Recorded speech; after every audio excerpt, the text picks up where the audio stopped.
Good morning, students. Today we are going to understand idioms, and idioms is in the grammar practice of your book, chapter 7, grammar practice, page number 59. What are idioms? Idioms क्या होती हैं? हिंदी में बोला जाता है idiom को मुहावरा. हिंदी में पढ़ते हैं मुहावरे पढ़ते हैं, तो इंग्लिश में उसको idiom बोला जाता है. And what is an idiom? An idiom is a group of words in a fixed order that has a particular meaning. क्या होता है इडियम? मुहावरा क्या होता है? एक इडियम शब्दों का समूह होता है. अ ग्रुप ऑफ वर्ड्स लिखा हुआ है. ग्रुप मीन समूह, वर्ड्स मीन शब्द.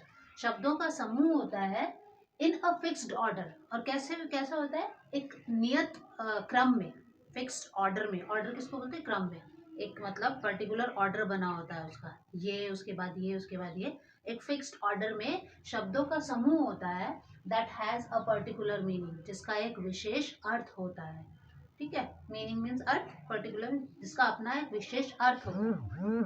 Now what is an idiom? An idiom is a group of words in a fixed order that has a particular meaning.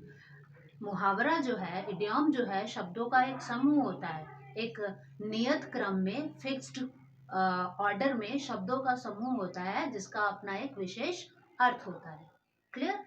आगे क्या लिखा हुआ है? Now what is next? The meanings of the words when taken separately are quite different from the meaning of the idiom.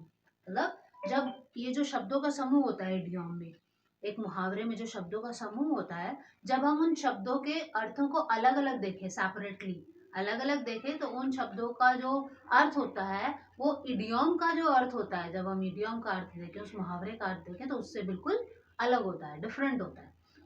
Example में देख लेंगे. अभी हमने क्या पढ़ा? मुहावरा. इडियम क्या होता है? इडियम जो होता है एक फिक्स्ड ऑर्डर में शब्दों का समूह होता है जिसका अपना एक विशेष अर्थ होता है.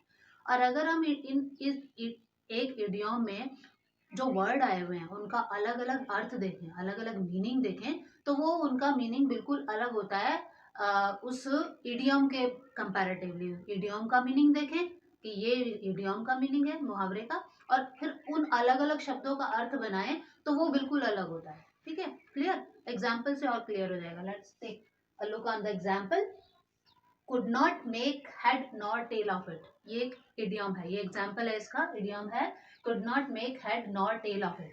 अब अगर हम इन वर्ड्स का, इन शब्दों का अलग अलग अर्थ देखें, कुड पास्ट की एबिलिटी शो करता है ना. कैन मीन्स सकना, एबिलिटी शो करता है प्रेजेंट की, और कुड उसकी पास्ट फॉर्म है, तो ये पास्ट की एबिलिटी शो कर रहा है. Could not make means banana, not means नहीं, हेड मीन्स सिर, नॉर मीन्स फिर अगेन नहीं आ गया, टेल पूंछ को बोलते हैं ऑफ इट. ऑफ इट मतलब उसका या उसकी, मतलब उसका या उसकी सिर और पूंछ नहीं बना सका, नहीं बना पाया.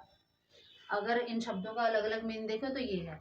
बट एज अ इडियम, अभी हमने क्या शब्दों का अर्थ क्या निकाला कि उसका, उसकी पूंछ और सिर का कुछ नहीं बना पाया, बना सका, ये इसका अर्थ हो क्या. बट एज एन इडियम इसका मीनिंग क्या होता है? Not be able to understand something. Not be able to understand something, किसी चीज को समझने में असक्षम, मतलब कोई चीज समझ नहीं आई हुई, इसका मीनिंग वो होता है. कुड नॉट मेक हेड और टेल ऑफ इट मीन्स कुछ भी समझ नहीं आया, किसी भी चीज को समझ पाने में असक्षम, असमर्थ. क्लियर? तो क्या होता है? इडियम जो होती है एक फिक्स्ड ऑर्डर में शब्दों का समूह होता है जिसका अपना एक विशेष अर्थ होता है. और इडियम में जो शब्द होते हैं, अगर हम उन शब्दों का अलग अलग अर्थ देखें तो वो इडियम के अर्थ से, इडियम के मीनिंग से बिल्कुल अलग होते हैं. इडियम का अपना एक विशेष अर्थ होता है. और इडियम किस लिए होती है? जब हम अपनी लैंग्वेज, अपनी भाषा में जब इडियम को यूज़ करते हैं, मुहावरों को यूज़ करते हैं, तो हमारी जो लैंग्वेज होती है वो और ज़्यादा सुंदर हो जाती है, और ज़्यादा ब्यूटीफुल हो जाती है. बोलने की कला भी बोला जाता है इसमें, कि हमारी जो बोलने भाषा है, हमारी लैंग्वेज जो है, इनसे और भी सुंदर हो जाती है. क्लियर? आई होप इडियम काफ़ी क्लियर हो गया होगा, कोई दिक्कत नहीं होनी चाहिए. Clear? You have to learn, understand the definition, and you have to learn this. Okay, now enough for today.